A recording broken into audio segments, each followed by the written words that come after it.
Well, well, well. This is an interesting week for us here at On the Grind, where the boomers get to shine. You see, this week where we saw... Well, this is a week where we saw one of the titans of first-person shooters get another well-received installment.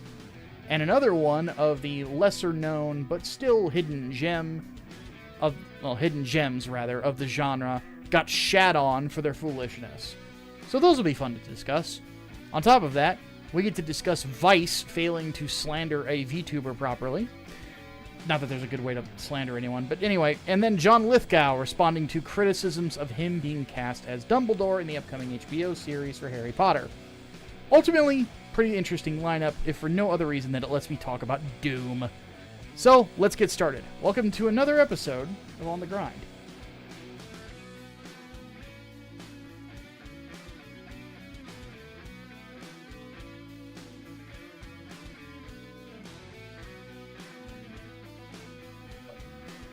Real quick before we get started, I just want to apologize to everybody who watches these on YouTube, or listens to us on YouTube, rather.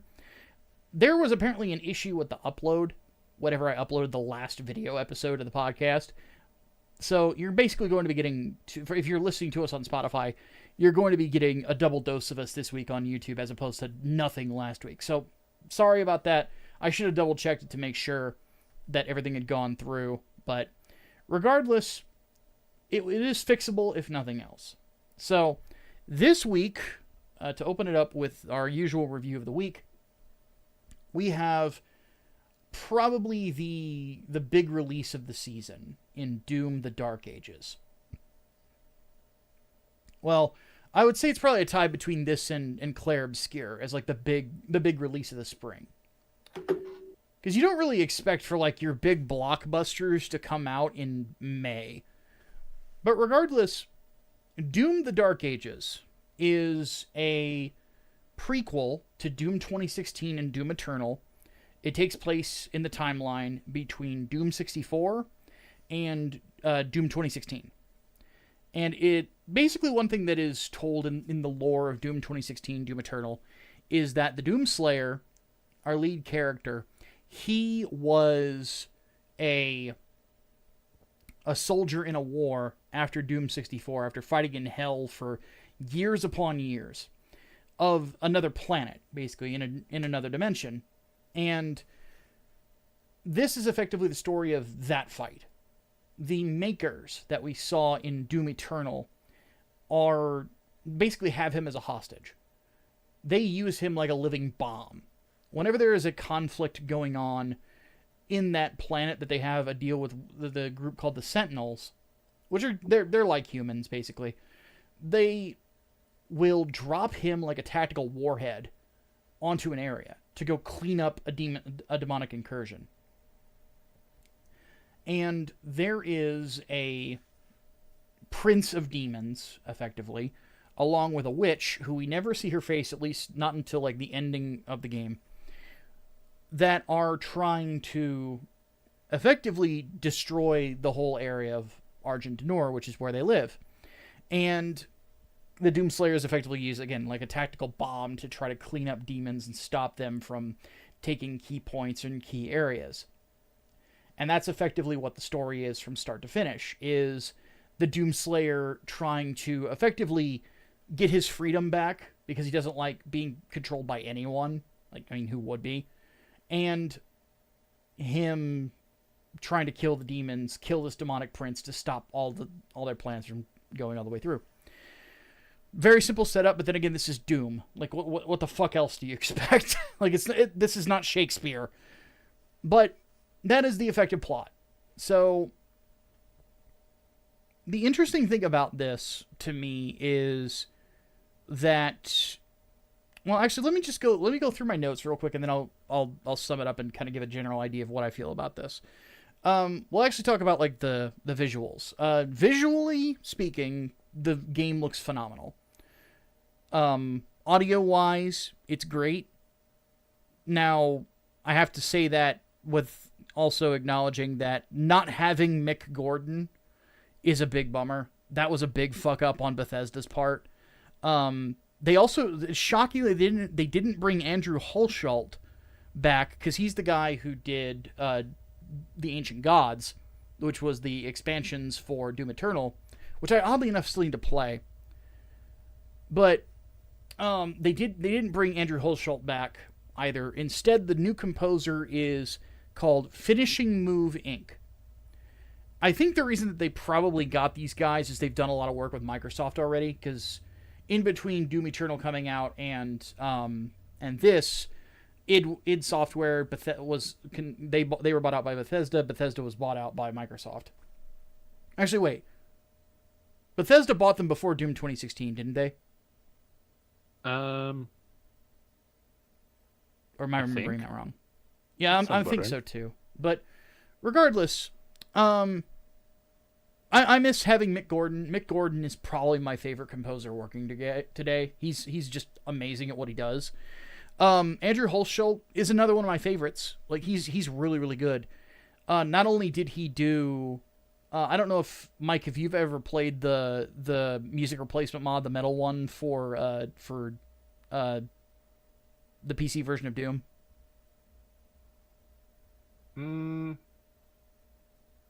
No, I haven't. I'll be quite frank. Damn.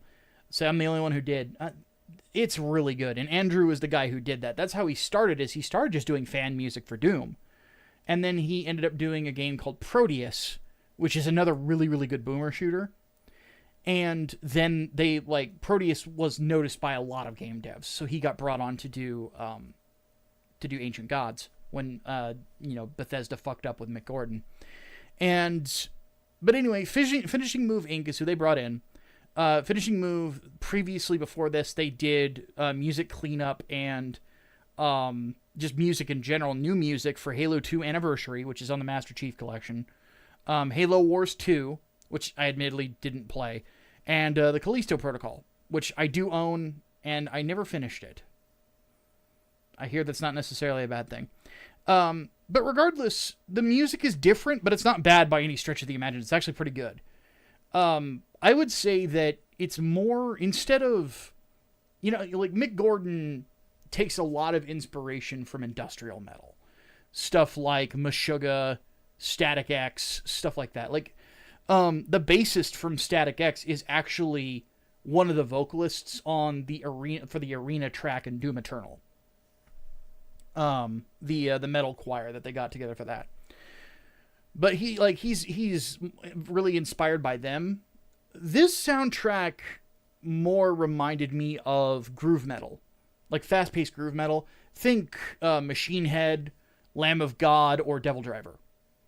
But it still kind of has like some Meshuggah and some like early Static X vibes too. But it's more of a groove metal sort of a soundtrack. It doesn't take like the thrash inspiration that the original Doom games did, because those they pull a lot from they even lifted songs by like Metallica and fucking Pantera in the original game. So E3M1 is just Mouth for War by Pantera. But regardless, it still fits. This is a really, really, really good soundtrack. It's still a lot better than a lot of other video games that are out there today. And that's saying something. So I would say the best tracks for anybody out there who's wanting to... I'm trying to remember, is this out on Spotify yet? I know it's on YouTube because I just listened to it there. Let's have a look. Doom... Let's see if... Dark Ages is up on Spotify right now. So if you want to listen to it on Spotify, in my opinion, the best tracks are Wither and Writhe, and the opening track from the first level, which is called Unchained Predator. Which, the fucking dope-ass names. But yeah, really good soundtrack. It still fits the same kind of vibe of, heavy metal that they're going for. On a visual level, this is the best the series has looked, not just because it's modern graphics, but it's because of the art style. The art style is fucking fantastic, because it's obviously Doom. The Doom has its own style at this point. It's the most legendary first-person shooter of all time. There's no other FPS that did more for the genre and continues to do for the genre than Doom. I will take no slander otherwise. Without Doom and Doom 2, the first-person shooter genre would probably not exist. Without Doom 3, the emphasis on lighting would not have happened as soon as it did, because that changed the fucking game. A lot of people try to down-talk Doom 3. If you don't like it, I get it, but you cannot down-talk it technologically and be an honest human being. It's impossible. You're just being an asshole at that point. Doom 2016 revived. God, I'm stammering. I'm so passionate about this. Because I'm literally getting pissed off at the people who try to act like Doom is not the biggest name in first-person shooters ever. Doom 2016 revived the boomer shooter genre at a point where Call of Duty was dominating it, and it effectively made the boomer shooter viable again, because everybody realized how great it was when it evolved at the times. And then Doom Eternal, same thing. This, I have a feeling, will probably do the same thing. So, anyway, this is the best that Doom has looked, though. Ever, the Doomslayer himself obviously looks a lot like he did in Eternal, but now has kind of like a Conan the Barbarian vibe to him as well, with the long-ass cape, the shield, instead of a sword, he uses a flail now, which is really, really cool. He just looks badass. The demons look really good. There's several new varieties of demons, but the one thing that really caught me... Mike, you've played through Eternal in 16, right? Yep. You know how Hell in 2016 kind of didn't really look that hellish? It just kind of looked like Arizona? Yeah, now that you mention it, yeah, it was basically just Arizona. Yeah, they did away with that. Hell in this looks like hell. There's, rivers of lava. There's, titans that have been crucified and disemboweled. It's fucking gross. It's the most hellish that hell has looked since, I want to say, Doom 3. Because Doom 3 had a really creepy version of hell. I loved the hell levels in that game. Oh, God, that was off-putting, now that you mention it. So, there's a lot of that now, which I thought was really, really cool. It's not the best depiction of hell that I've ever seen in a video game. I don't think that there's anything that tops Dante's Inferno or Agony. Agony as a game sucks. It's not very good, but its visuals are incredible, and its depiction of hell is incredible. It's very fucked up, which is what hell's supposed to be. Same thing with Dante's Inferno. Because, granted, you're making God of War out of Dante's Inferno. It better be accurate. So it's not that. Yeah, it's pretty brutal, that fucking game, actually. Oh yeah. So it's not at that level of hell's depictions, but it's getting there. I really liked it. There was a lot of hype about the cosmic realm, because the last trailers they started showing, Cthulhu fucking shows up. The cosmic realm, though, kind of the weakest part of the game, because a lot of people, when they think cosmic realm, you think Quake, because Quake kind of had that Lovecraftian influence to it. This doesn't really go into it like Quake does. It's not as... It doesn't do as much with it as I would have liked. It does some neat things. There's actually a couple of mindfuck tricks and a couple of puzzles that make you rethink the orientation of a room and things like that, which was cool. And yeah, there's puzzles in this, which they're all really well put together. But the cosmic realm, it wasn't that interesting. It didn't really feel like it had its own identity, because it had those Lovecraftian vibes to it. But the problem is that you were still fighting a lot of the same demons. I would have much rather seen more of a focus on creatures that are specifically from that realm. There's the new Cacodemon in this is a hybrid from that realm and hell, and it looks kind of creepy, but functionally, it's a very different Cacodemon than you've ever faced before, and it's fucking massive. You thought they were fat before. They're huge now. They're bigger than God, what's that enemy called that spits out the lost souls? Ah, goodness. Pain elementals. They're bigger than pain elementals now, which is crazy. But there's that. There's a sorcerer enemy now that was in that section or debuts there. But they still had just a bunch of demons from hell, and I was a little disappointed at that. I was like, I would rather be fighting a bunch of enemies that are specifically from this realm, and maybe a few demons scattered in here or there. But at the very least, like, a lot of the monster designs were really, really good. There's also instead of the old Baron of Hell, the Baron is now, that style of enemy is now from the Chaos Realm and has a really cool design. The Revenant got a real glow up. The Revenant is fucking scary looking now. Oddly enough, like, I feel like there's a lot of the designs take cues from Doom 3 in a good way. So yeah.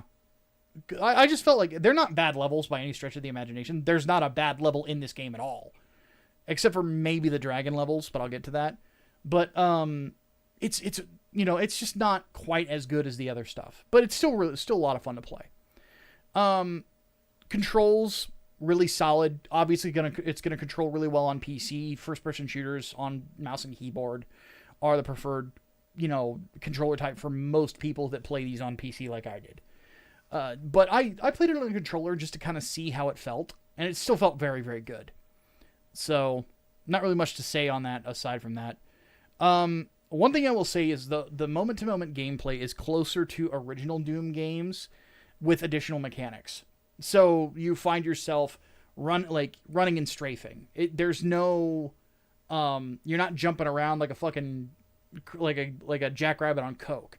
There is a jump button, but the jump button only exists to jump up ledges, basically. It's not a good dodge at all. Like, there's some projectiles that'll get chucked at you that you can dodge with a jump, but that's about it. Like, it's very situational. It's all about moving around the battlefield from left to right and sprinting like you're just, like, on rocket skates, basically. So, in that sense, because Doom Eternal plays a lot like Quake 1. Or just, crazier. This plays a lot like Doom and Doom 2, but a lot crazier. Because to make sure I wasn't insane, I actually played a bit of Doom 1 and then played a bit of Doom 64 a couple of days ago. And yeah, it has a very similar feeling to it. So... and the other thing about it is, like, the level design is a really good mix of, like, the really big arenas that you saw in Doom 2 and also, like, the corridor shooting that you would get in Doom 1. So it really intermixes that style really, really well. Now, the big difference maker is obviously the shield. He gets a chainsaw shield, for fuck's sake. What's not to love? But basically the fact that you can parry some physical attacks and reflect some projectiles makes you re-examine engagements. Plus, you can just block with it if you need to. But if you take too much damage on your block, it gets flung away from you, and it takes a little bit to summon it back, so you can be vulnerable for attack if you're not careful. Some enemies can just flat out knock it out of your hand with one swing, if you're not careful as well. So, but the fact that you can parry certain attacks and counterattack is really cool. The fact that you can knock projectiles back at enemies is really cool. It's such a significant mechanic that you actually get abilities that give you extra bonuses from the parry. Like, one of them causes an earthquake that can stun enemies. One of them sends out a bunch of flying projectiles, which is one of a few different references, because it looks like a spell from Hexen. And then the last one, you could actually, from the parry, cause lightning to hit the people that you parry it back to, which is also a spell from Hexen. So for those of you wondering, are there Hexen references in this? Yes, those are a couple of them. But yeah, that mechanic is really cool. I really enjoyed it. Some people aren't going to like it if you don't like parry mechanics in video games, because they're kind of everywhere now. But to me, it kind of felt like playing Space Marine 2, but in first person. So, other than that, there's new variations of standard enemies. There are huge mobs at points. The pinky demons are bigger now, which is a scary thought, but, then they're kind of scary looking. And they're so big that they can't like stand on their hind legs anymore. They're on all fours, and they have riders. So weird. Yeah, it's an interesting spin on the pinky. There's a few different variations of the imps that can get very annoying. But then again, that's what imps have always done. But you also get a return of the big imps from the original 2 games. They come back. Their art design has been kind of updated, but yeah, they stand on their hind legs and tower over you. On top of that, we now get some things from Doom 2016 or from Doom Eternal that people really wanted that we didn't get. Specifically, you finally get to pilot the Doomslayer's mobile suit. So, yeah, you know how people like in Eternal were freaking out that Doom guy has a Gundam and we don't even get to pilot it? Now you do. So, there's a literal Gundam section in this, and it's fucking cool. It plays like Condemned, though, which I thought was interesting. So there's that. If you saw the dragon in the trailer, you do get to pilot that thing. Those levels are not that fun, honestly. Like the dragon is just, no matter what you do, you just end up locking onto a target and just firing at it and then dodging when they try to shoot you. It's kind of lame. I was kind of hoping for like some Panzer Dragoon or like Rogue Squadron shit, you know, but you don't get to do that. So it could have been a lot better than it was. But the dragon's cool. The dragon looks cool, and he's a very good boy. Yeah, they give it a personality. But yeah, the Colossus fight's fucking awesome. For people wondering about references, I already named a couple. A couple of spells from Hexen make a return in this as what happens when you parry certain attacks. I thought that was really fucking cool. I'm not the biggest Hexen fan, but I know people have been clamoring for id to revive all of their first-person shooter properties. So it kind of felt like they're like, we see you, but we're only one house. Raven Software is under the Activision umbrella right now. It's not like they can do stuff for us like they used to. Because I would love to see Raven return to Hexen as well. Like but for anybody out there that's like, oh, give me Hexen now, I'm with you 100% on that. Because I think this is the time for something like that. But regardless, like, you do get a couple spells from it that are very reminiscent from Hexen. I am pretty sure that you get the mace that you get in this game is your final melee weapon. I am 95% sure that it is based on the mace that the cleric gets in the original Hexen, or in Hexen Beyond Heretic. So yeah, there's Hexen references in this. It would be really weird to do Doom in the Middle Ages without, referencing it. You also get a weapon that is very similar to Quake 2's nail gun. I don't know if it's necessarily the same one, but it's clearly inspired from it. There's also, you remember if you played Doom 3, you might remember the big spider lady, the Vagary. They're back. Oh, jeez. Yep. And they're bigger. Like, they used to be like a little more than human sized. Now they're monstrously huge. And they're one of the tougher enemies to fight in the game. So they're a lot of, and I love fighting them too. They're a lot of fun. Oh, those cunty things. Ugh. Yeah. They're back. And now they're armored. One sequence of the game, I am 95% sure, is a reference to Doom Repercussions of Evil. So, Xavier, if you're listening to this, wherever you're at, when I saw this, I was like, oh, when Xavier sees this, he's going to love it, because I know you communicate mostly in memes. So, like, whenever he hears that, he's probably going to be very happy. But they also do a reference to the Rip and Tear sequence from Doom 2016 as well, which was really, really cool. But the biggest one for me, it's a very subtle one, and I'm not going to spoil it, but there is a reference to Doom Guy's love of animals in this. I would hope so, considering that's how the whole crusade started. Pretty much. So yeah, to kind of give my final thoughts on it, like, this is a Doom game for people who complained about Doom Eternal. Like, for people that thought Eternal was too quakey, in a sense, they didn't like the kind of like jumpy, shooty, midair combat and all that other shit that you did in Eternal, you will probably like this a lot more. Because this is closer to Doom 1 and 2 than it is to 3, 2016, or Eternal. Which, saying it's even closer than 2016 is something, you know? There's a lot of things that they got rid of.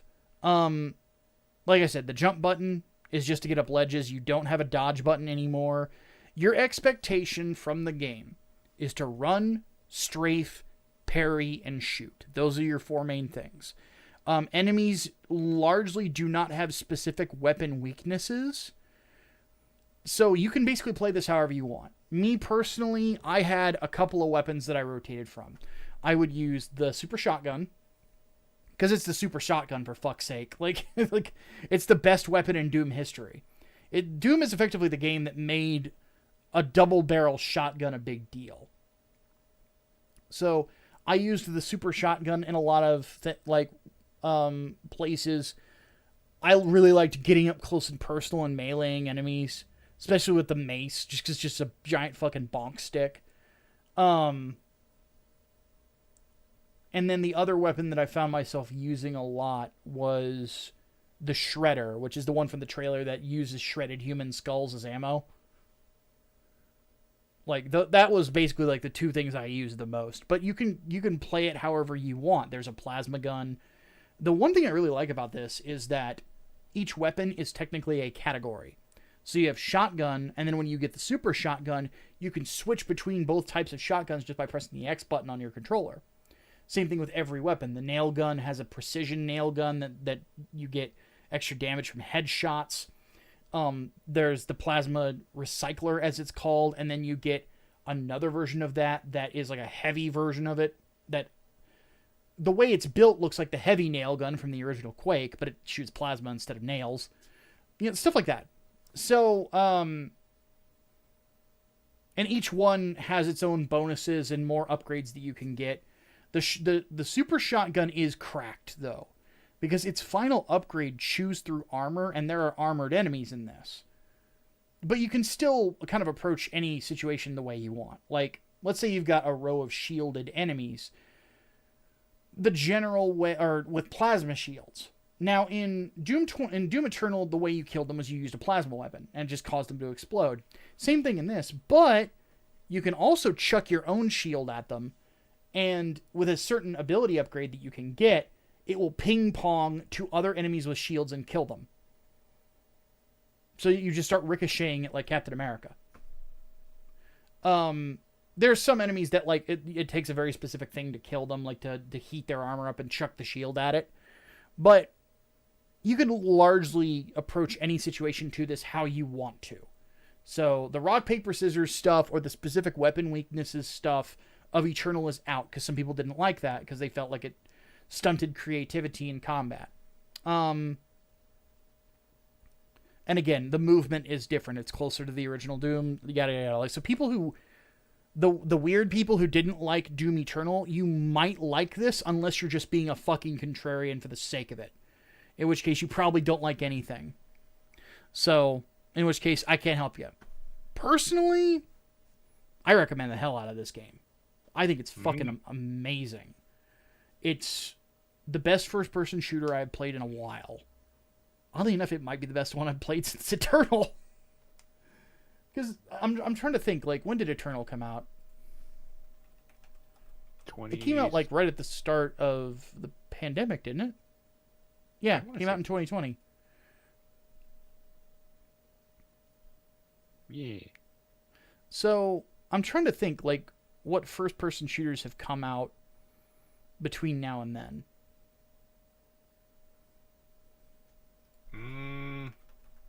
Nothing memorable, I can tell you that.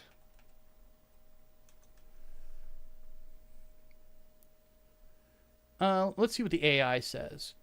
Destiny 2, bleh. Apex Legends, ugh. Like, it's a lot of live service stuff. Overwatch, Siege, Valorant, Warzone. I think the only game here that the AI is listening listing from 2020 to 2024 that I would say comes close to what level of quality, at least in just before anybody freaks out on me. I didn't play Halo Infinite's multiplayer, so shut up. But people bitch at me for liking Halo Infinite for some reason. I don't know why. I think it's because I didn't like. But the multiplayer wasn't as good as Halo 3. What is? But the only campaign I would put close to what Doom has been doing was Halo Infinite. That's it. So, because just so much of it has been live service garbage, and I'm just kind of done with live service. As well as you should be. It's fucking terrible. They just keep fucking digging into our pockets, and like it's there's got to be like a fucking there has to be an end to this shit because everyone's like fucking broke. Yeah, it's just not. It's not fun, you know, like because nothing ever happens. Like at all, nothing ever happens. Nothing. The video I just put out is about a game we're about to talk about, where just like nothing means anything, and yeah, like but with Doom and with Halo Infinite and with the strong single player games, we'll throw in Space Marine 2 as well, just even though it's not a first person shooter, but you feel like you're having an impact on what's going around there. You know, you feel like you have an effect on things because there's progression. You're going from point A to B. You're killing things from point A to B. The fact that you killed them means something to the level, etc., etc. Like there's progression. Whereas in a lot of in live service games there isn't any. The only exceptions I can think of would be like Helldivers. So games like this are a breath of fresh air to me. Like, I love it. And I will probably find myself playing through more of this in the future. So yeah, this gets a big thumbs up from me. Now for our first topic of the week. So Goodness. I'm gonna actually turn my fan on. It's fucking hot in here. But so speaking of nothing means anything, so I actually put out a video this week. Called Marathon. I think I titled it "Nothing Means Anything." Let me double check. I forget the titles of my own fucking videos because I'm terrible like that.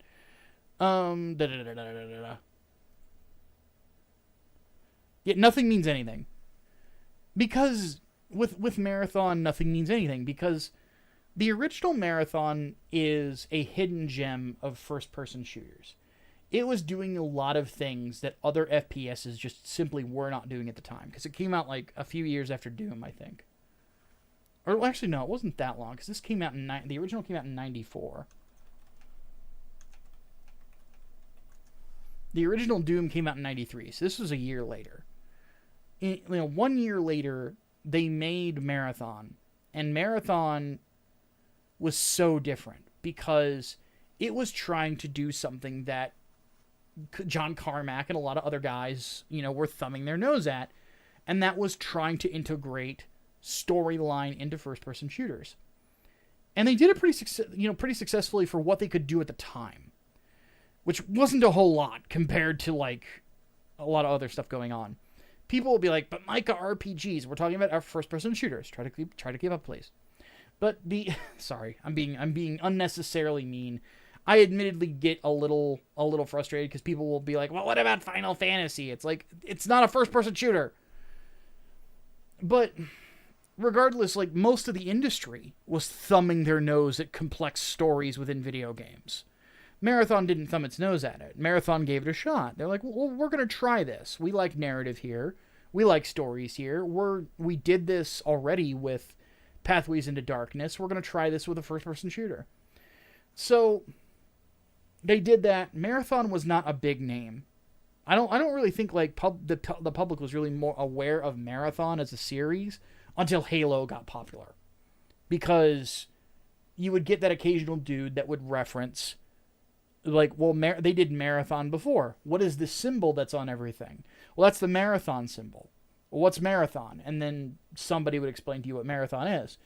And I admittedly did play it in the 90s, believe it or not. But I played it for like 20 minutes before going back to playing Doom because I didn't think it was as fun. Story being that my oldest cousin, who is a youth minister up in Chicago, he, when he was in college, he actually had it on his Mac at his parents' house. So one time when I was visiting them during his college days, I played it with my cousin Doug, and we, we were just kind of playing whatever was on the PC, and we played a little bit of Marathon. So that was my first experience with it, but I didn't remember a whole lot of it until I saw gameplay of it later on. I'm like, oh hey, I remember that game. So regardless, though, like, it was doing a lot of things at the time that, like, made it stand out, you know. Plus, it's the very first video game to ever use mouse look. It's the very first one, or it's one of the first 2 video games to ever do guns akimbo in a first-person shooter. The other one being Rise of the Triad, which literally came out the exact same day. And what a fucking release date that would be. Oy. Oh, hell yeah. So Marathon is kind of like if it never becomes created, Bungie never becomes what they became during the Halo years. Because it really felt from Halo 1 to Halo Reach that they were untouchable. And like the reason that like the Halo was so well loved that like Bungie fans to this day are fucking rabid. You know, like they will defend what Bungie does to their dying breath. Except for Destiny 2. Yeah. Destiny 2 seems to be the game that broke them, honestly. Because I think that, like, that game used to have, like, hundreds of thousands of people playing it every single fucking day for years. And then at some point, they all just dropped off. I don't remember what I think part of it was the first plagiarism accusation they got, which they have, since Destiny 2, I think they've had 3 lawsuits for plagiarism, for stolen art and stolen story. Like, there's actual full expansions of Destiny 2 that got pulled because that people paid for, by the way, that got pulled because of the plagiarism lawsuit. Because apparently, like, they stole a lot of ideas from some dude who put a story online at some point, and he sued them for it. And I don't know if the case is any merit, but hilarious bit about that is that the judge ruled that they can't use lore videos to go prove themselves wrong. I should say right. So like, oh no. So they sunsetted themselves into a fucking like hole. So it's kind of hilarious actually. Oh man, I feel bad for their lawyer. But regardless, yeah. Funnily enough, with the Marathon thing, the church that same cousin, that now lives in Chicago, the one that he's the minister at, one of the original guys who founded Bungie went to church there. Oh. Yeah, my cousin was his little brother's youth pastor. So, again, I am the Kevin Bacon of the internet, folks. Fuck. Jeff Holiday was his name. That was the weird skeptic guy, right? Who called himself Kevin Bacon of the internet. Yes, I'll double check. I want to say it was him, but yeah, fuck that guy. I am the Kevin Bacon of the internet. I am less than 5 degrees separated from Donald Trump, from Stan Lee, from God,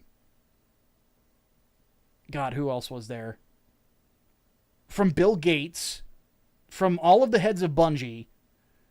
Like, there's a lot of people that I'm like not very far separated from.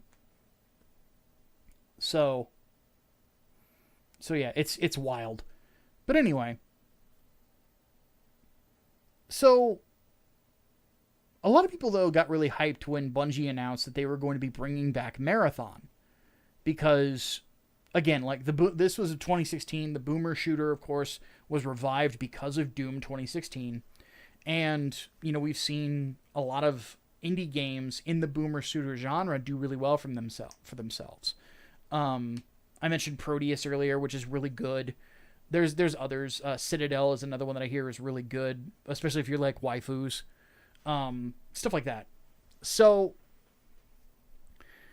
there's others out there that a lot of people are like, and people just are enjoying the kind of revival of that time period of first person shooters. And instead of doing like reviving Marathon, kind of like doing what Doom 2016 did and kind of like resetting the clock on it, instead they said that they're going to make an extraction shooter out of it. Yeah. I wonder who was that to blame for that, honestly. Here's what I'm thinking happened. This is my theory. I have no evidence before anybody freaks out on me. This is my theory. My theory is that Sony sent out messages to the devs that they own or work with and said, we are looking for another live service game, specifically a shooter. And I have a feeling that Bungie said, oh, we have Marathon, we'll let us do it. I think that's what happened. Which, how do I put this? I feel like Bungie has made stupid decision after stupid decision since they left Microsoft. They just haven't been the same studio. I very much believe that the Destiny series was a mistake. Because they were never really that interesting. The lore was fucking stupid. And I would have much rather seen them stay with Microsoft and make more Halo games than what they did with Destiny. Because ever since they left and then ended up getting bought out by Sony, they have had such a bad decline as a studio that we're now at like with the Ship of Theseus problem. Which, by the way, the Ship of Theseus problem is not necessarily doom for a studio. It has been with a lot of them, don't get me wrong. But there's also nobody who originally worked at id Software that works there now. Like none of the masters of Doom are there. None of them. Like they all went off to do other things. Because like I think that I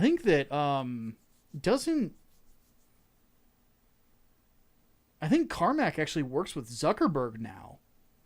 He works on VR shit. Yes, I believe he's working with their Meta VR projects and what else now? Let's see. Currently, what's he doing right now? According to Wikipedia. Probably still designing rockets too. I would hope he's still. He's one of the smartest people on Earth. That's what a lot of people don't know. Mm-hmm. Like he designs rockets in his spare time. He's a consulting CTO and Oculus VR. Armadillo Aerospace. Yeah, because he's getting up there in years, so I don't know how much longer he's going to be doing it, but that's crazy. Oh, it's not a business. Oh. Yep. John Romero, he's just going around being John Romero. That's kind of just what he does. He actually made a Doom level pack by himself just for fun and just released it. And everybody was like, oh, this is really cool. So yeah, John Romero just goes around, does John Romero things, just kind of does what he wants because he made so much money off Doom. What else is there? Or I'm like Tim Willits he didn't work on Doom 1, he worked on Doom 2, but Tim Willits is the head of Saber Interactive. He's part of the reason why Space Marine 2 is as good as it was, because apparently he's a big 40K fan. So like he pursued getting that game. But But yeah, but Bungie. So it's not necessarily a death knell whenever I bring up the ship of Theseus, but with Bungie, it kind of feels like it is, because like a lot of the guys that were the soul of that company that made Marathon, and made Labyrinth, and made Myth, like made all of those. Like those guys, and of course made Halo. They moved on to different things in their lives, and you know the heart and soul of the company, like the people that had a design idea that they wanted to stick with, they're not there anymore. And because there's no, it doesn't feel like there's any reverence for what Bungie used to do. And I feel like this game is like the perfect example of that. Because Jesus fucking Christ, like the fact that Marathon is what it is just pathetic. Because it sucks. Like, I showed in the beginning of the video I did, like, Pat from Super Best Friends, now like him and Wooly do the podcast Castle with Super Beast. Like, when Wooly just asks him, how is the game? Pat seems to go through like every single emotion that you go through when it comes to loss in 5 seconds. And then he just goes, it's fucking terrible. And I was like, wow. I'm genuinely shocked that that's the reaction to it. And I'm like, okay, well, so what are other reactions to this alpha? Everybody's echoing the same thing. There's not a lot of people that really like it. The like top Destiny players in the world are fucking ignoring it. And it's really shocking. So yeah, this is not good. Like, and they basically said, all right, well, we're going to take everything that people said, we're going to go and we're going to try to make some improvements. And then it comes out that there is a poster artist who goes by the name Anti-Real on Twitter. That's an appropriate name because it's a very modernistic art style. And I'm not really a huge fan of it, personally, because like the art style in Marathon 2025 looks fucking nothing like the original Marathon. Nothing at all. It looks like it's pulling more from Mirror's Edge. But like a cyberpunk version. Which looks good for Mirror's Edge, but it's not Marathon at all. Not even close to the style of Marathon. And so it kind of sucks. And an artist that kind of has a similar style that is inspired by, you know, stuff like Mirror's Edge and things along those lines, and the things that inspired Mirror's Edge's art style, basically flat out said, like, Bungie stole my art. And they proved it 100%. To the point where Pirate Software, who I know people are mad at Pirate Software over the OnlyFans thing. I don't fucking care about WoW, so I'm not angry at him.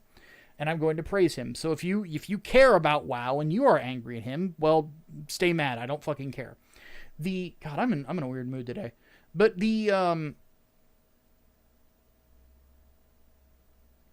thing is that he flat out said because of this, he was originally going to be sponsored by Bungie to play the game.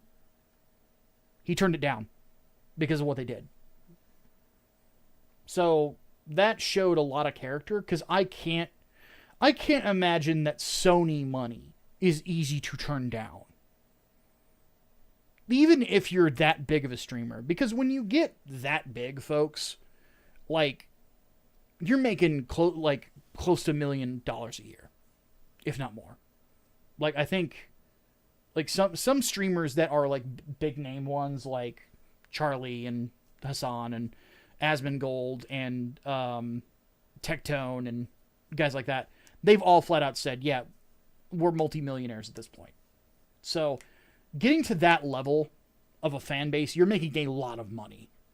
And for him to be willing to turn that down is not easy, because sponsorships for those streamers probably pay out big. So this was a bad thing. And then they actually had to address it.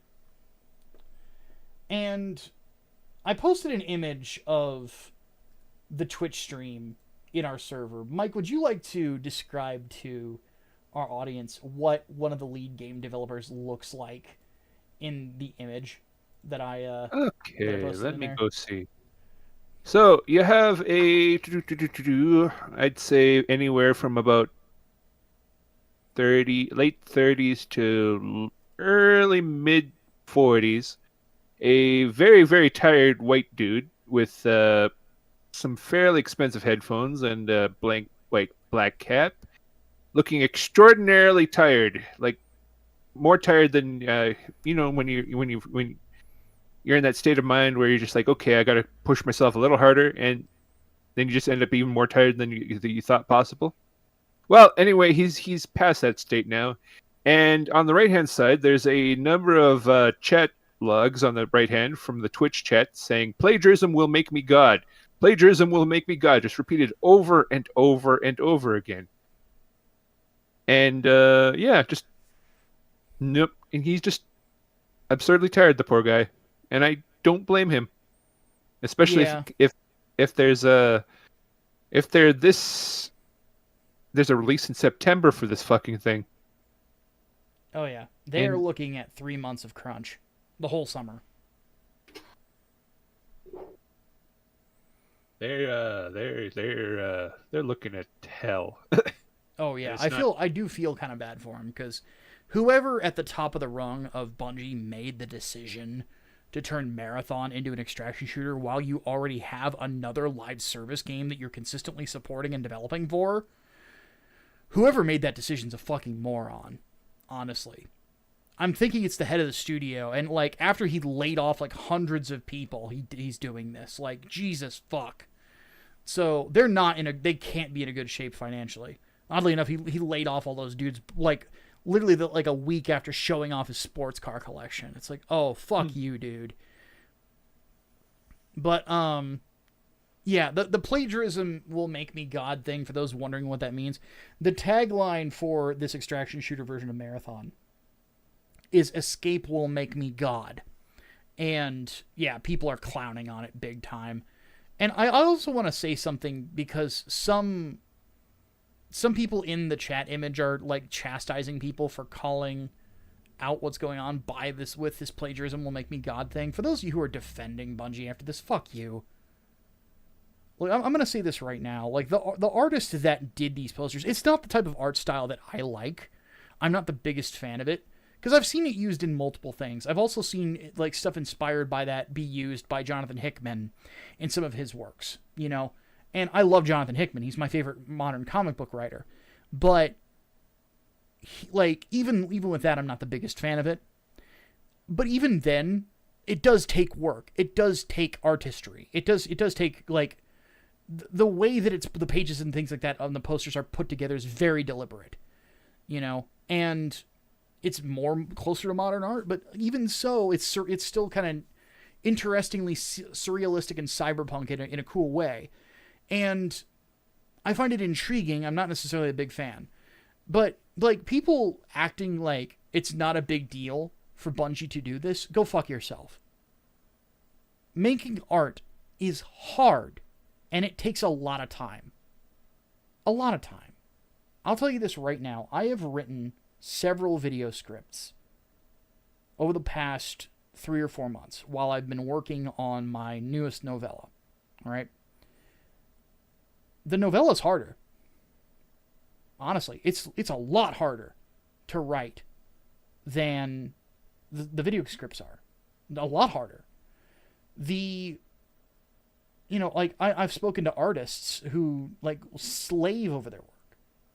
Because obviously I've published multiple comic books at this point. Like, it's not easy to do. Like, it's a time-consuming and exhausting thing. So for some asshole to just come around and go, oh, this is mine now. Do not defend Bungie for this. And do not get mad at people for being mad about it. Fuck you. Plagiarism is fucking disgusting. I do have to appreciate the artist for being able to hide their watermark in the form of hiding lost memes across the textures. That is a clever way to fucking hide it. I'm not gonna lie. Oh yeah. And they actually found it in the alpha too. It was like one of the top posts in the Marathon subreddit. I was like, is this loss? And it was. So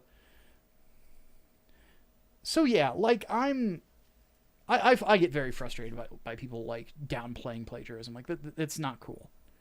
So at this point, like Marathon, like because the alpha is still open.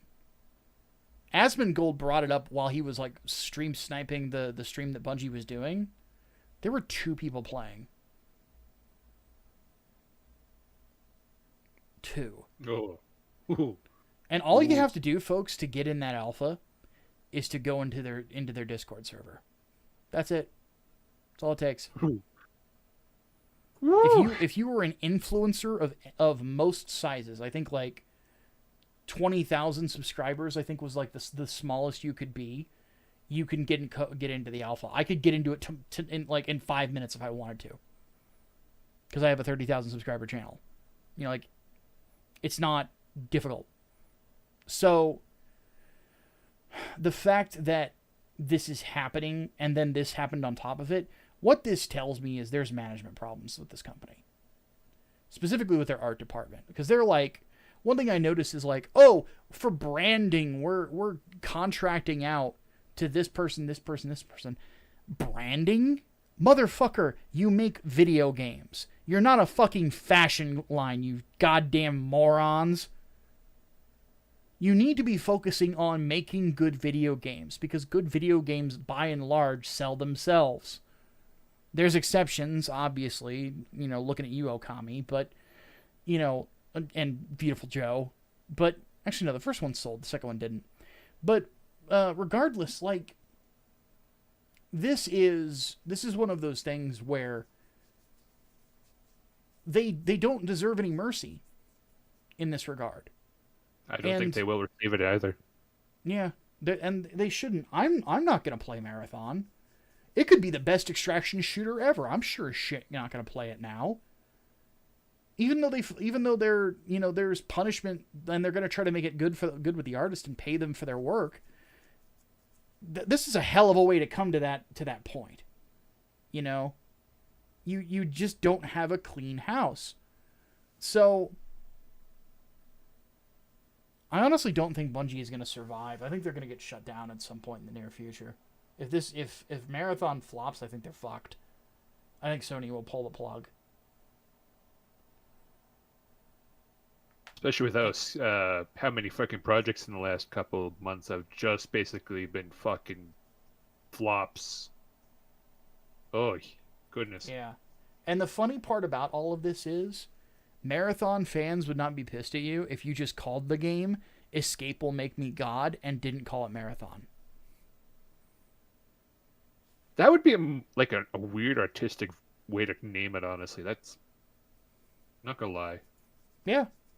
Would have been a lot cooler. But no, gotta destroy your own legacy. Nice job, dummy. Alright, on to the next topic. So, Kirsche, Fox Lady. I actually have a little bit of stake in this one, a little skin in the game. Because I made a video about this on my main channel. I don't usually do stuff like this either. I have not made a culture war video. I'm stalling because I'm actually looking through my video catalog.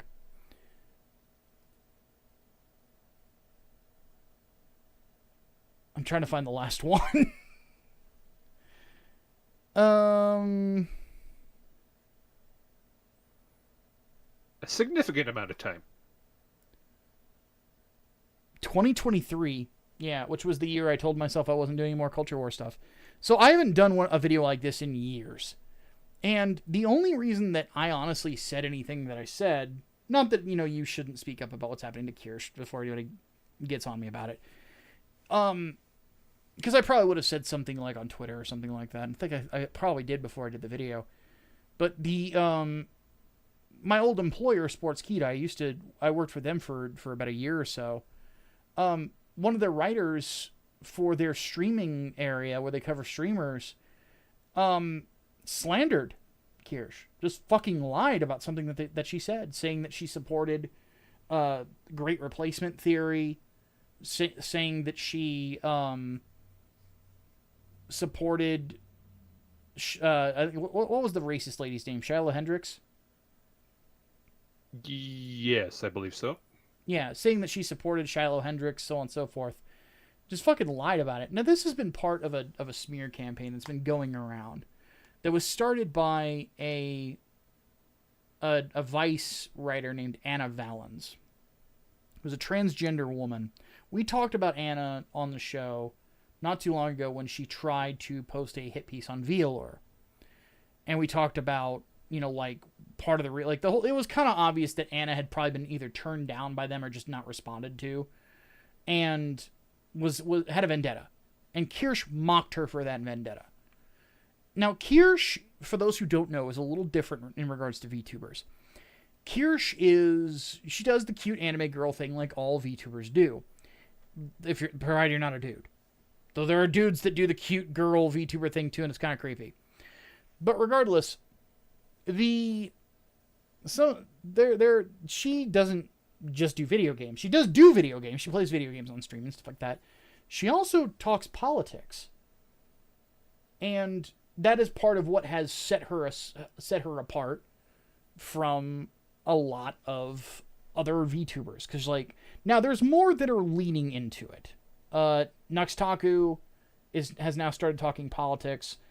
A lot of that has come about because apparently, I didn't know he was Jewish. Apparently he had a relative that died during the October 6th attacks. Oh. Yeah. So I'll be, I don't think Nux is ever going to listen to this, but if he does somehow, I'll definitely be praying for him and his family, because that's horrible. And so he's been going after Hassan Piker hard. So, not that Hassan doesn't deserve it, but Kirsche, though, she's kind of, I don't know if she's the first one talking politics, but she's the first one I can think of that was talking about it. So, now that that's been going on, she commented on Anna Valens and her obsession over vLore, and then after that, Anna Valens went after her because Kirsche is a conservative or just right-leaning, person. And some people, Anna Valens being one, have the attitude of, how dare you not be left of marks? And she published hit pieces about Kirsche. I want to say there was 3 of them. 2 of them written by Anna. A third one was somebody else. I think it was her Anna Valens' editor that wrote it, saying that they were going to stand with her. And a lot of the stuff that was in there was just a fucking lie. I don't have a catalog of all the lies, but there was saying that she supported Shiloh Hendricks, which was a lie. Tried to say that because Synthetic Man gave her a wrench when she confronted him about something, and then talked to her later about it in one of his streams, that she's a long-time mod for him, which is just a fabrication. For those who don't know, Synthetic Man is a very racist creator.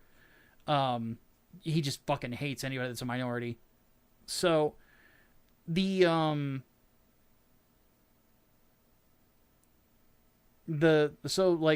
about that. Tried to say that she agrees with Great Replacement theory, which is demonstrably a lie. So, and let me explain kind of what's going on here with that one, because that one needs explaining, because some people are like, what the fuck is that?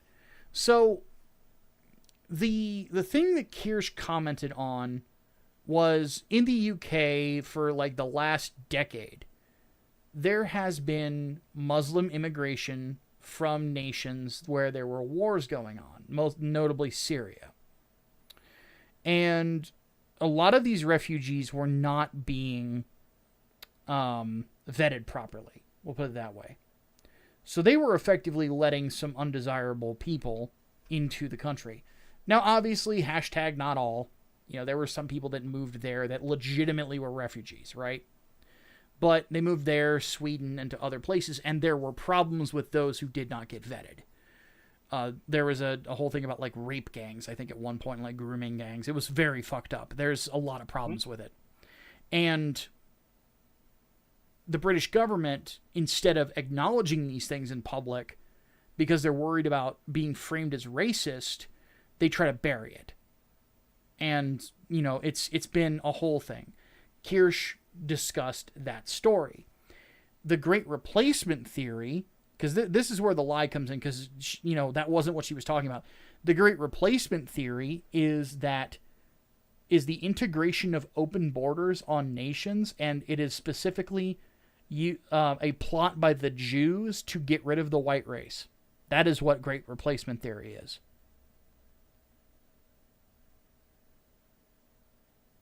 Pretty big fucking difference, Mm-hmm. Again, speaking for the tribe here, there's a big difference between not vetting immigrants and then them causing problems and wanting to replace a race of people based on their skin color because Jew! This is something that, again, religiously and culturally, I am as Jewish as a ham sandwich. That has not stopped people from throwing really nasty anti-Semitism my way. And I will say just, again, using terms like this lightly feels like you're trying to use people of my ethnic background like a fucking shield. Fuck you for that. Do not use me, do not use anybody else of my ethnic background like a fucking shield, you piece of shit. So, not to mention, it's like these are the same people that are like, oh, free Palestine. Fuck yourself. But anyway, so that was another lie.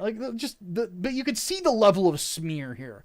What you're doing is you're taking a person who voted for Donald Trump and is a conservative-leaning individual and trying to frame them like a Jew-hating Nazi. That's vile. So, and it's all slander. And at this point, Kirsche just sent a note to them and saying, look, if you don't stop this, we're going to get legal with this, because these are demonstrably false. And when I spoke out about it, specifically because of my former employer, I flat out said that the writer who wrote it for Sportskita, it's a different person, it wasn't Anna Valens, should be fired, and the editor should be fired, because, again, they tried to say that she supported Shiloh Hendricks, when the clip that they fucking put in the article showed the opposite. That she didn't support it. She flat out said that racism is bad. Which, like, grand concept in the year of our Lord 2025, I know. But it's fucking exhausting. But funnily enough, once that threat happened, all of a sudden the articles were deleted. Including all three of them and the one that was supporting her. Yeah, that's the hilarious one. The one that says, we stand with Anna Valens. Apparently not. And a lot of this also came from the fact that people found out that Anna Valens, I think we mentioned this with the Wheeler thing, was doing like age play, rape play, stuff like that. Which is very, very fucked up.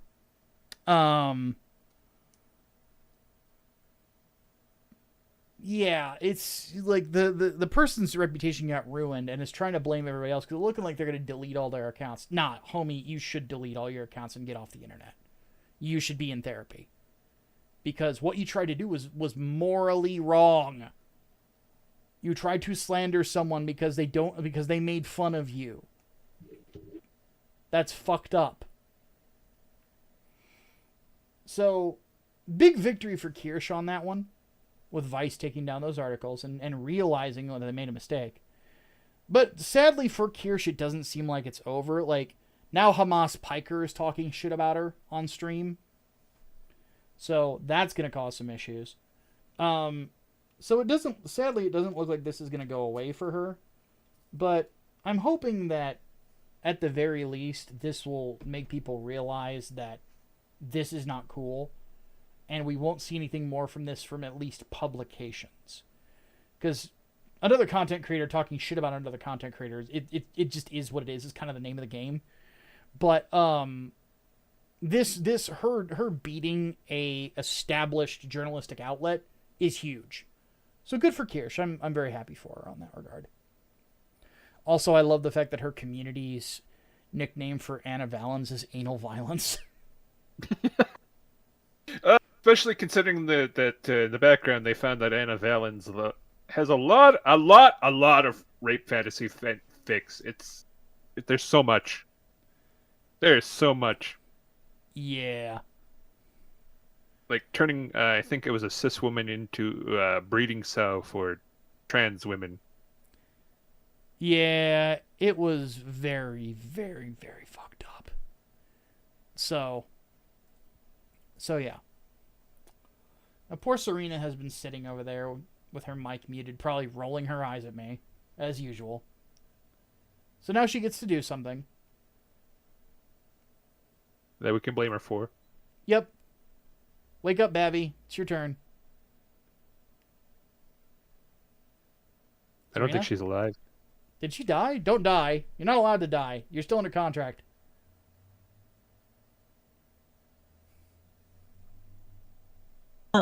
Hey, sorry about that.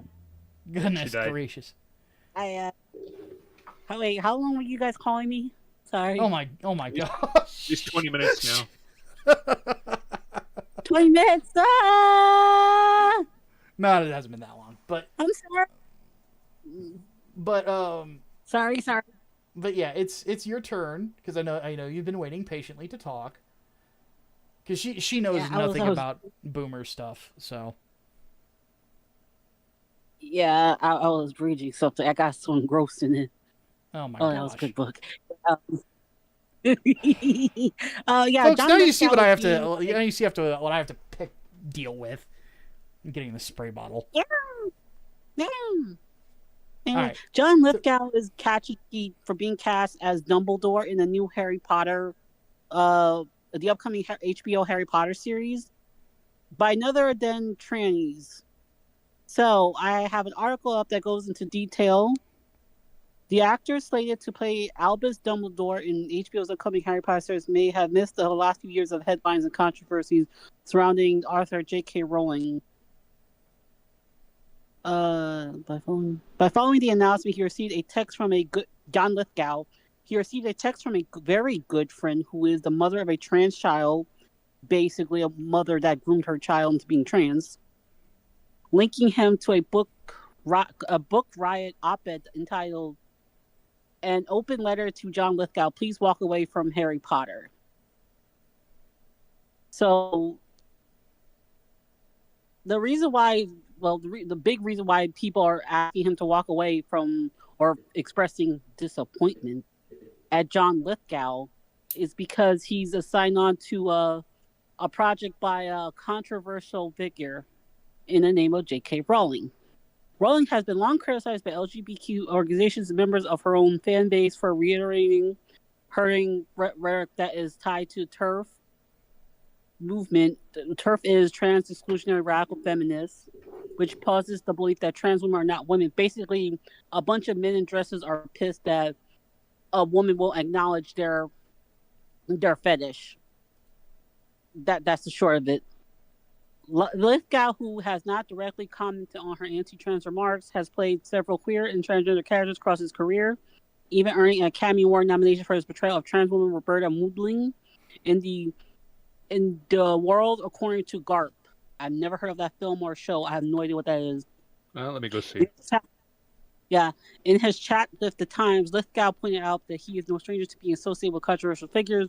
The actor is currently starring as Roland Dahl in a West End production of Giant, which explores a period where the author faced scandal over his anti-Semitic statements. It's so interesting to me at this moment in my life, when I'm always loved entertaining kids, that I should be engaged with these writers.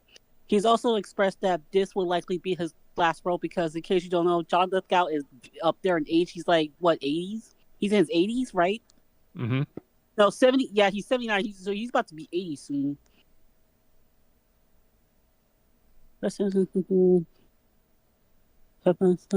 So yeah, so I brought up some statements from people, specifically trans people, who are upset at John Lithgow's casting.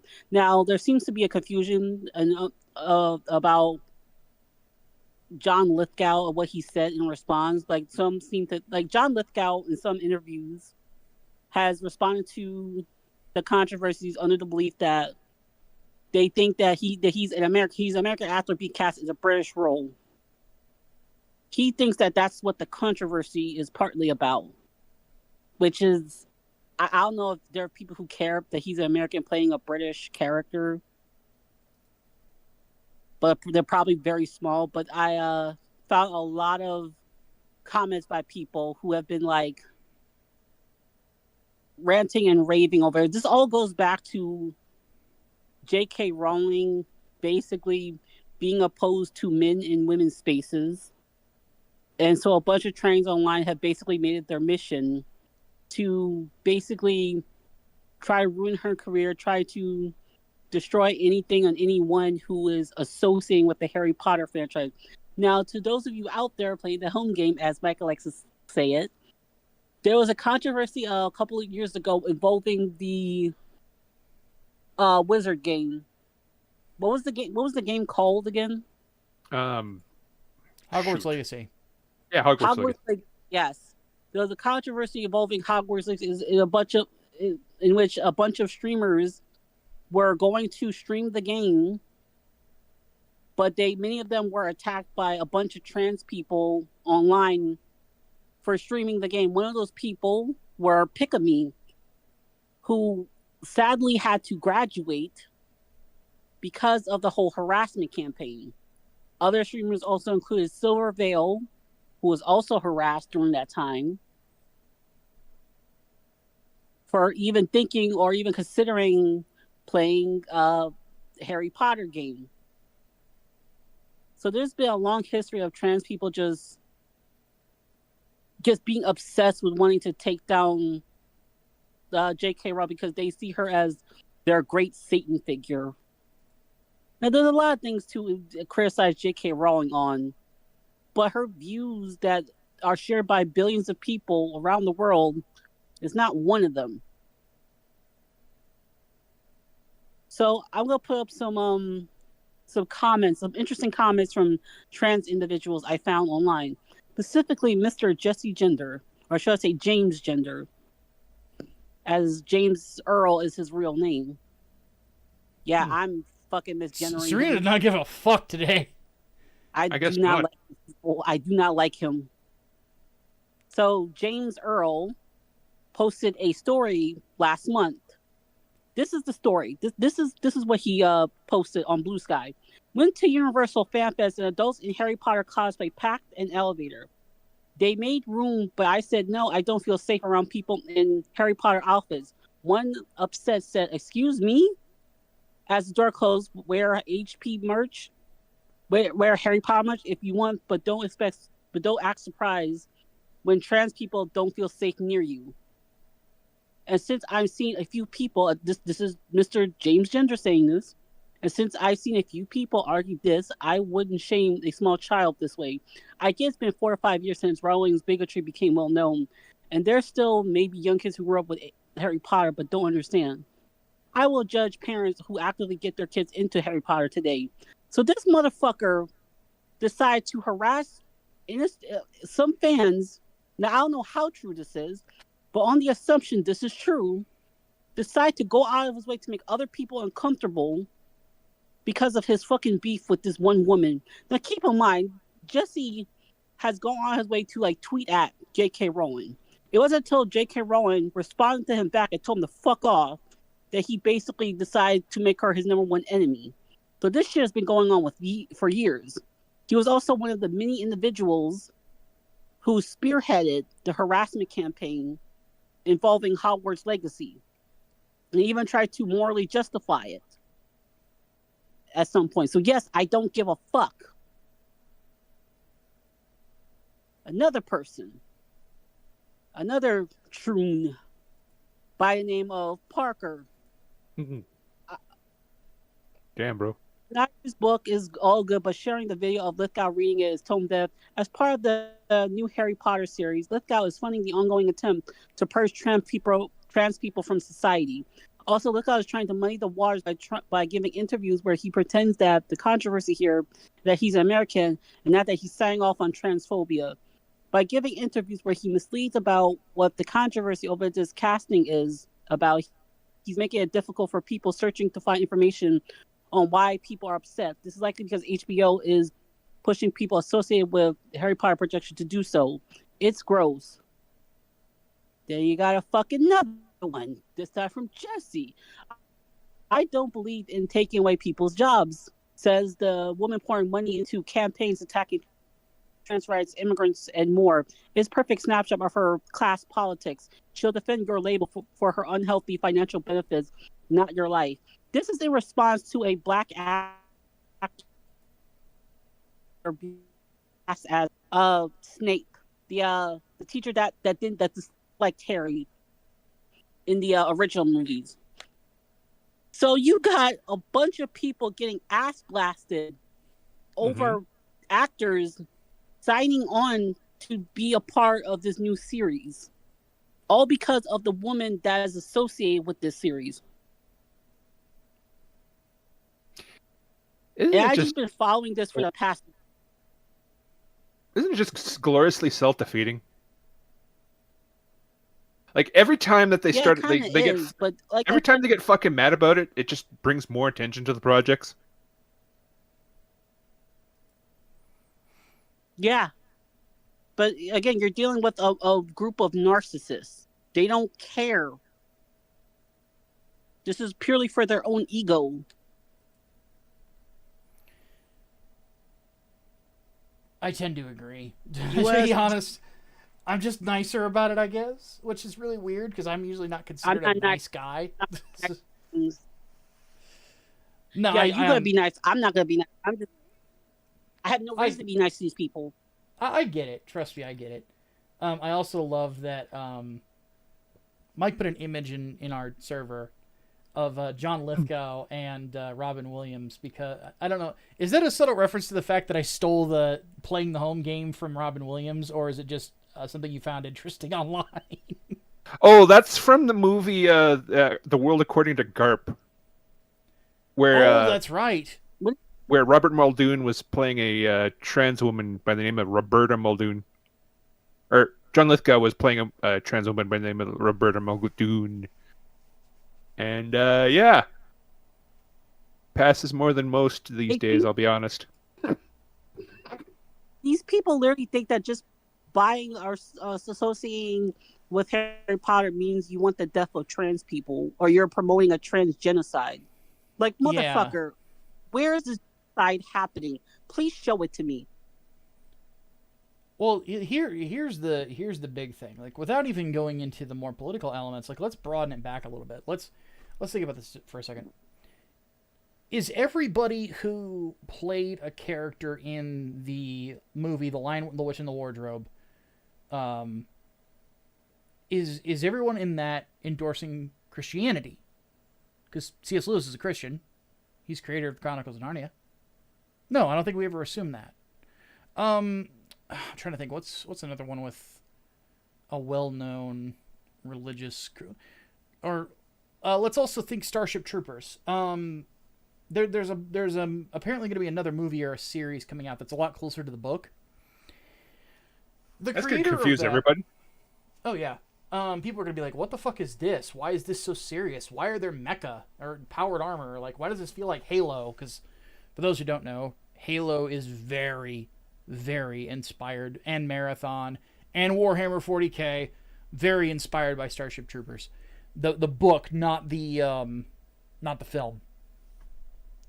But they're gonna be, but like, why am I forgetting the name of the guy who wrote the original book? Robert, Rob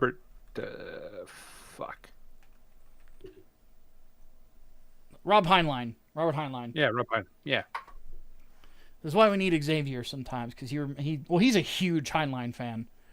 But yeah, like, Robert Heinlein was a conservative.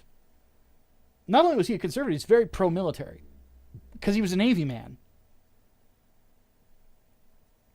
So does that mean that, like, anybody who plays in that film is going to be endorsing the views of Robert Heinlein? No, and if you think otherwise, you're an idiot. And it's no different here. Like Mike basically pointed out, they're going after John Lithgow, someone who played a trans woman before the transgender conversation was even going on. And for what I'm even looking at, even though it's a comedic part, it's reasonably, sensible for what it is. Respectful is even somehow. Yeah.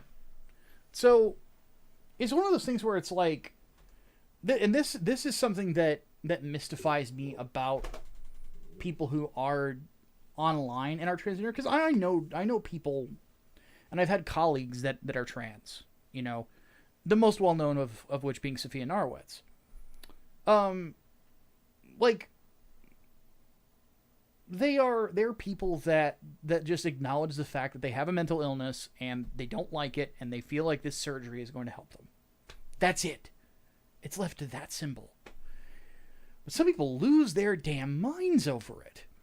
And from my perspective, like, I try to be nice to everyone even if I don't agree with them, but I admittedly have similar problems with people that are these protesters, because I feel like not only do you make other people around you look bad, you hurt your own movement. It's sort of like, oddly enough, it kind of reminds me of my frustrations with Christians back during the latter years of the Bush administration and the gay marriage debate and how insufferable Christians could be. Because it was always the loudest voices, not the smartest voices, that were going and having discussions.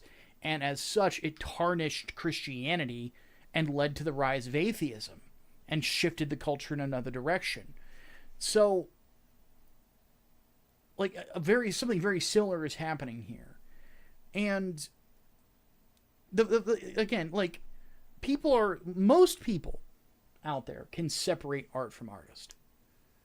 And I genuinely hope, as an artist, that people who read my works separate me from my work, let my work stand on its own. I think that a lot of artists want that, unless they just want to do politically charged shit all the time. And this idea that I understand for some of these people, like, Harry Potter was like the one book you read until you discovered the Communist Manifesto. But dear God, like, it's not okay to harass people. Or The Handmaid's Tale. That's another book they also read. Yeah. Even though I love that because it's basically porn. Yeah, I don't think they've read The Handmaid's Tale. I think they just watched the show. Like, even the show is basically porn in a way. It's kind of grotesque. Yeah, there's some elements of it that get very fetishized. But regardless, to kind of close this out, like, personally, I think John Lithgow's good casting for it. I'm not a Harry Potter fan, but I've seen the first 4 films, I think it was. First 5. First 5. I didn't watch the last 3 because they took the last book and split it in 2. But he's a good choice, and John Lithgow's a tremendous actor, and I feel like by doing this sort of thing, by being so fucking crazy about it, you put yourself in a situation where you hurt your own cause. But if you want to be crazy and you want to hurt your own cause at this point, fine, go fuck yourself, have fun. Gosh. And I'll keep misgendering you if you keep doing that. Yeah, don't piss off Serena. She's very sassy.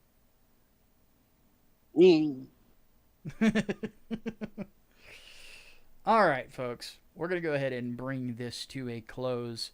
With that, we appreciate every single one of you coming out and listening to us once again. Don't forget, if you did enjoy the show, do not forget to, of course, give us a good review on whatever podcast network of choice you are listening to us on. Of course, spread the word as well. We definitely appreciate it when you share our work with other people as well. And then, of course, if you're watching the YouTube version of this, don't forget to hit the like button on top of that. We will hopefully be back next week, barring anything crazy. So until that time, For Serena and Mike, my name is Micah Curtis, the head of Grindstone Arts. Have yourselves a great rest of your week. Bye. Frick.